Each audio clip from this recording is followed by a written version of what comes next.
जल जंगल के जमीन की लड़ाई में शामिल हुए इस करंजिया के इस मैदान में हम सभी को सेवा जोहार करते हैं और इस क्रांतिकारी आंदोलन के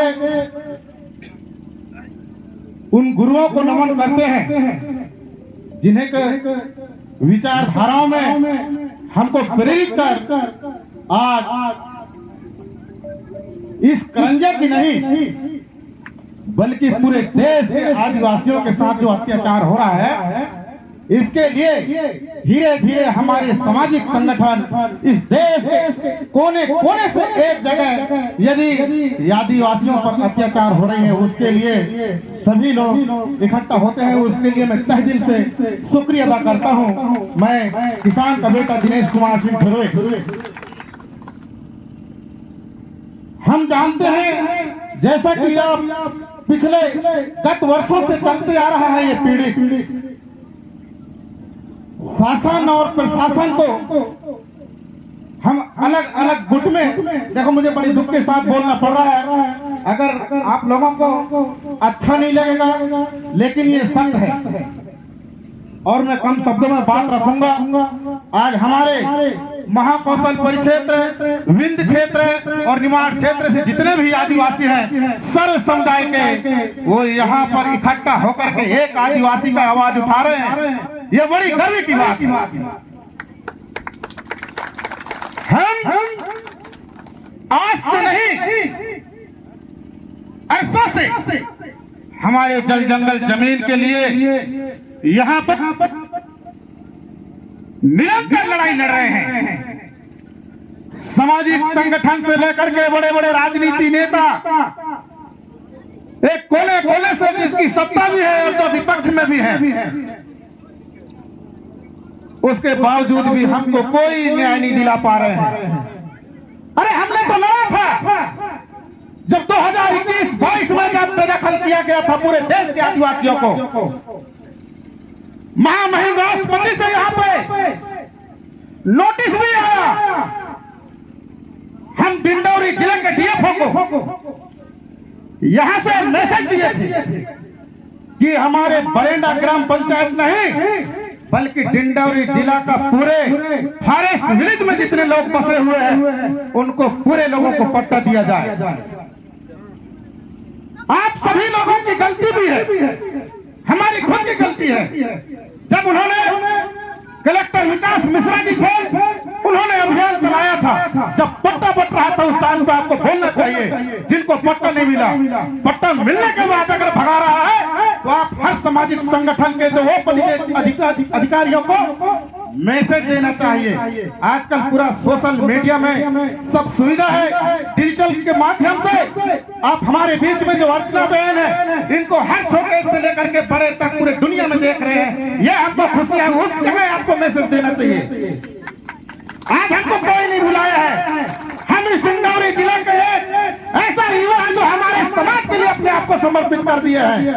आज हमको चाहे नक्सलवाद के नाम में मार दे, चाहे आज हमको कोई बात के लिए खड़ा होना पड़े, आज भी दिनेश कुमार सिंह ठुर्वे तहार करके इसलिए बोलता है कि नर्मदा नदी का अपर परियोजना या फिर आपका समनापुर खरवेर नदी या फिर आपने बिठल्ला उसमें बेर जमा के खड़ा है सिर तान के। जिस सरकार की ताकत हो प्रशासन के सबसे पहले इस बेटा के सीने से गोली गुजरेगी तब मेरे माता और बहनों तक पहुंचेगी। इसके लिए लड़ते हैं हम। हमारे सभी समाज के उन युवाओं का हमको गर्व है जो छोटे छोटे मंच लगा करके उस सरकार को मैसेज दे रहे हैं। लेकिन सरकार गूंगी और बहरी है। हमको सभी लोगों को उस पार्टी विशेष पे नहीं जाना चाहिए। हमारे इस सामाजिक संगठन को एकत्रित करके एकजुट होकर के लड़ना चाहिए। ये भाषण नहीं, ये हकीकत की लड़ाई है। ये जल जंगल जमीन वो दादा हमारे क्रांतिकारी वो भगवान धरती आभा जिसको आप बिरसा मुंडा मानते हैं वो महामानव जिन्होंने संविधान रचा वो बाबा साहब के विचारों पे चलने वाले वो सिद्धू कानू के विचारों पे चलने वाले वो हमारे राजा महाराजा को उस क्रांतिकारी उन विचारों पे लड़ने वाले आज हमारे इस आदिवासी समाज को इतना अत्याचार हो रहा है। उस फॉरेस्ट विभाग के और नए कलेक्टर डिंडौरी जिले के जो आए हैं उसको हम चैलेंज करते हैं कि यदि आप हमारे पीड़ित परिवार को पट्टा देकर पुनः उनका घर नहीं बनवाएंगे तो हम लड़ते रहेंगे और ये बेटा उनके लिए कुर्बान कर देगा, इस समाज के लिए कुर्बान कर देगा, लेकिन लड़ाई नहीं छोड़ेगा। उनको पता होना चाहिए कि यदि आदिवासी उस जंगल में बस रहा है तो तुरंत हटाना चाहिए। ये रेंजर रहता है ना करंजिया के अंदर में, उनको मैसेज देना चाहिए जब तुम बसा लिए 5 साल 10 साल कट गया, उसका 1-2 पीढ़ी गुजर गया, फिर उसको तुम बरसात जब आएगी तब उनको भगाओगे। जब वो नहीं भागेंगे तो हाथी छोड़ोगे, जब हाथी से नहीं भागेंगे तो शेर छोड़ोगे, वो भी नहीं भागेंगे तो देखो आदिवासी एक ऐसा समाज है वो प्रकृति के मानने वाले हैं, वो प्रकृति शक्तिशाली है जो हर शेर नहीं, भालू नहीं, हाथी नहीं, एक जो तूफान है जो तीव्र गति से आता है उससे भी लड़कर अपने आप में उसको समाहित कर लेता है। वो हमें भी एक बात पूछती है कि आदिवासी किस दिशा में जा रहे हैं, मैं भी अपना रुख बदल के उसी दिशा में जाऊंगा। ये ताकतवर है वो आदिवासी। तो इन्हें लोग क्या कहते हैं कि बुलडोजर लाभ तो बरसात में घर गिरा, हरगिज नहीं होने दिया जाएगा। हमारे बीच में युवा नेता तेज तर्रार भाई हमारे जैसे प्रदेश अध्यक्ष इंद्र भाई सिंह मरकाम जी, भाई हमारे लोकेश मार्को जी और भी दूर दूर से आए, मैं माफी चाहूंगा हमारे तो मंच से युवा है।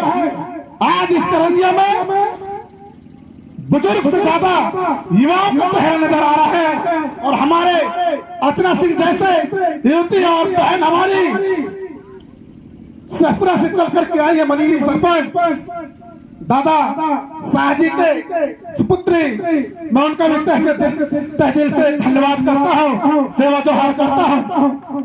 लेकिन इस डिंडौरी जिला और करंजिया के उन अधिकारियों को और सत्ता के शासन के वो नेताओं को हम कह देना चाहते हैं कि हम बहुत देखे, अब ये युवा नेता खड़ा हो गया अपने समाज के लिए, हरगिज बिल्कुल हिलने नहीं देंगे। मैं थोड़ा बाहर था, बरेंडा वालों के साथ में मिल नहीं पाया, इसके लिए मुझे दुख है और मैं भागते भागते वो शहडोल जिला से चल करके आया हूँ।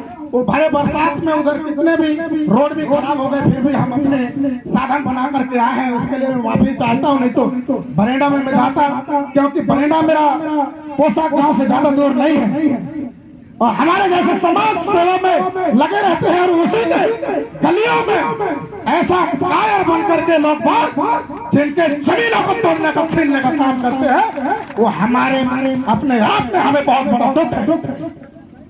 मैं ज्यादा और नहीं कहूंगा, हमारे मार से चल करके युवा विधायक हीरालाल से अलावा जी भी हमारे समरकंटक परिक्षेत्र में पहुंचे हुए हैं, उनका भी मैं तहे दिल से स्वागत करता हूं, वंदन करता हूं, सेवा जोहार और जय जोहार।